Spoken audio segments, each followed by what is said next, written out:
Um grande líder de movimentos pacíficos que buscavam o respeito aos direitos dos negros nos Estados Unidos, Martin Luther King, certa vez declarou: "Quem não tem uma causa para morrer, não tem motivo para viver."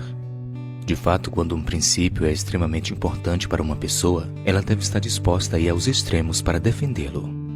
Esta é a verdade que Paulo apresenta no primeiro capítulo do livro de Filipenses. Vale lembrar que o apóstolo Paulo escreveu esta carta para seus amigos íntimos, os cristãos em Filipos, de sua prisão domiciliar romana, enquanto esperava por seu julgamento diante da corte de César por volta do ano 61 d.C.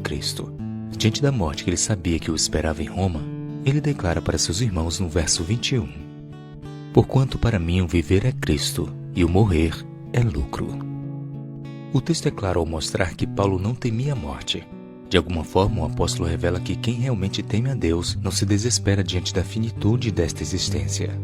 Afinal, todo cristão verdadeiro deve amar a Cristo mais do que sua própria vida.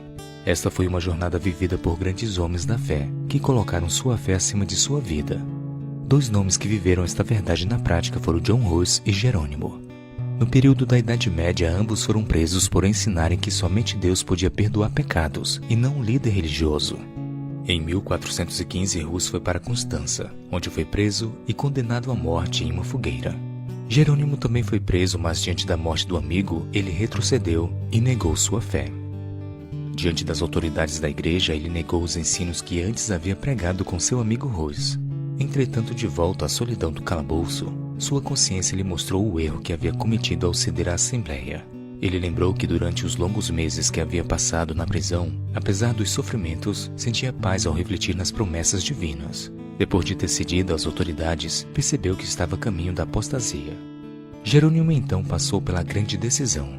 O que era mais importante, sua vida ou seus princípios? Obedecer a Deus ou obedecer aos homens? Jerônimo decidiu ser fiel até a morte. E ao comparecer mais uma vez diante da Assembleia, declarou publicamente sua crença na Bíblia e na salvação unicamente por meio de Cristo. Jerônimo perdeu a vida no mesmo lugar em que o seu amigo havia sido executado um ano antes.